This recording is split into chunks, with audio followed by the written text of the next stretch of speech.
SketchUp, which is a really good question because when I first in this whole sphere of furniture design, it was primarily dominated by SketchUp, but over these. So today I'm going to compare these two programs and show you their similarities and differences. Now, full disclosure, this video is sponsored by. So first of all, how user-friendly are these programs? Are they easy to learn, and what resources are available to help the users along the way? Secondly, we're going to go through a couple examples to compare how each program does things differently, which is where stuff are going to get really interesting.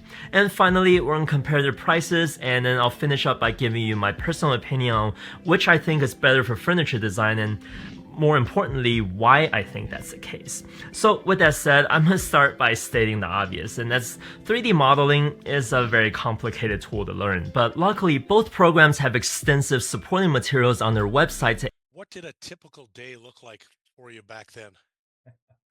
Well, usual farm kid stuff, I guess. You'd be out picking rocks or weeding the garden or chasing cows around or any multitude of stuff. You made sure that you had something. What are some of your strongest memories of growing up in Flagstaff County? Oh man, a lot of fond memories growing up in Flagstaff. The people, a huge thing growing up. And it didn't matter where you're going, whether you're in the grain truck or driving the pickup truck, you always knew somebody you're waving at or smiling at or talking to. Go to the elevator, and the elevator boys, they're always something to chat about while you're unloading a load of wheat or anything like that. And just the countryside around there, still it has a real dear place in my heart. Just looking back, just driving over those rolling hills, and the people that are all around you, you always knew you're in a safe place. Do you get back much then? Don't get back much as I'd like to, but got lots of friends and family out that way, so I like to get out there a few times a year and go touch base and make sure everyone's doing all right. So, what kind of kid were you? Were you always hands-on, outdoorsy, curious? I was a shy little fella there for a while, but I was always outdoorsy and hands on. I like being outside. I like being around dad or anything that was going on out in the shop or in the yard. Lots of time just exploring. There's lots of space out in Flagstaff. So, if a guy wasn't out hunting gophers or something, you're building a fort or doing something. But I always liked operating any kind of stuff. Start out in the lawn tractors and little stuff, and before you knew it, dad threw you in the tractor. So, Yeah. that kind of stuff was always I liked that stuff as a kid. Who were the biggest influences in your early life? Well, I had a couple really good ones actually. So my grandfather, Pat Harris, he was a county foreman there actually at Flagstaff County for years.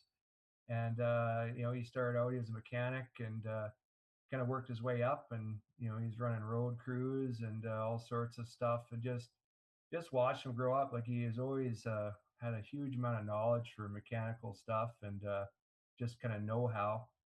And my dad also a big influence. He's a private pilot, still is, and he was going for his night rating, and I still remember him, just going through some of his stuff and getting ready for it. So that's when it kind of, popped up and bit me that, and actually have the means and maybe the time to do it.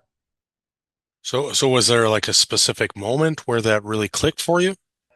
I just recall just waking up one day, I had a couple of friends from out that way that we were all kind of talking about it, and like, you know what, maybe we should just do this, like let's just go and do our ground school. So it wasn't anything real planned, anything. It was almost a spur of the moment. Let's try this out, see how it goes. Oh, really? Yeah. So did you know anyone in aviation growing up, or were you kind of figuring this out on your own? Well, of course, my dad there, he has private license, but we never had a plane. So whenever we Oh, went somewhere, we'd borrow a plane from someone he knew. And but I always remember the aerial applicators growing up.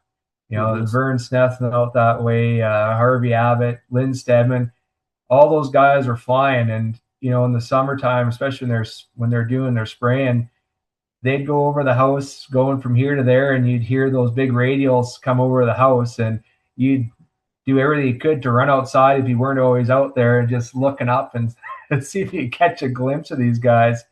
You know, Oh yeah. those are exciting times, and one of those guys would come over the house. So at that stage of your life, did becoming a pilot feel realistic or more like a far off dream? I have to say it was probably it's kind of a far off dream. You know, having a private license was that to me would have been the holy grail. You know, just even Yeah. being able to get up and go. Uh, where I've taken it now, at that time I never would have fathomed this would happen. To be Well, honest, so do you remember your first time in a plane? yeah, yeah. I was actually with my dad. He borrowed a plane at that time, and we took a flight up to Elk Point of all places. And I still remember it was a cold, snowy, but a beautiful, sunny winter day coming into Elk Point, and I can still remember everything about that morning. And it was magical, it really Oh yeah. was. Yeah, I was going to ask you, what did that feel like? Yeah, it Uh, was it was magic. You know, your face is pressed against the window there. You're peering out, and there's just it's almost information overload because you're watching what dad's doing and flying and that aspect, and there's you're up there, you're up with the birds, you're looking out over everything, going, wow, like this is absolutely incredible. it's definitely a different perspective, eh? It's not like when Yeah, you're on the ground and you're driving on the highway or, it's a completely different perspective, eh? yeah, yeah. It totally is. So you actually worked to get your private pilot's license out of Flagstaff Regional. Regional is very passionate about aviation, which is fantastic. So, you'd run into somebody, oh yeah, how's your training going? Or, there was always dialogue and encouragement. So that aspect was fantastic. Um, the worst part probably was the satellite school aspect of it, because you're kind of at the whim of someone that was coming from elsewhere to teach you. So that Hmm. made it a little bit more difficult at times. But just being able to fly in a small town airport, you're not waiting for taxi clearances, you're not waiting on the ground for all these things.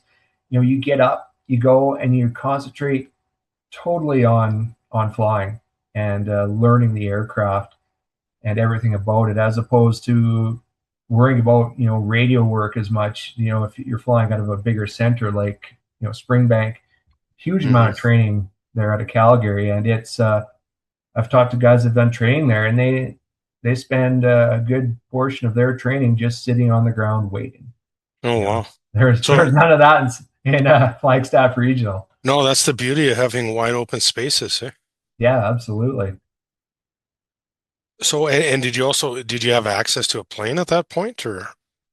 Not at that point. Oh, so that Not made quite it, yet. that Made would it a have made little it tougher. difficult too, eh? Yeah, they were bringing down they had their own aircraft there.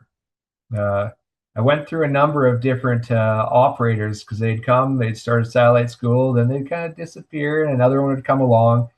So that was tough. So you're always learning new people, and not necessarily new aircraft, but just different ways of doing certain things. But for quite a while there, eventually, Dad did get a small airplane because he really wanted to continue flying, Yeah. and that did help a lot. Towards the end, I was able to do a bit more time building in that. Oh, for But sure. Yeah, you yeah, gotta, like as they say, you gotta get your reps in. You gotta have your time. You gotta have your time in the plane, right? There's no other way to develop.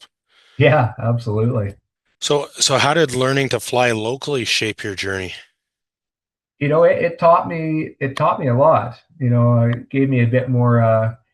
They call it stick and rudder type feel to things, especially once I learned to fly off of grass airstrips. Like, I was getting all sorts of experiences guys that were stuck in the city places doing their training weren't getting. Lots of low level flying. You'd go out, try and find your friends out combining, navigating by rivers and roads, and just building time.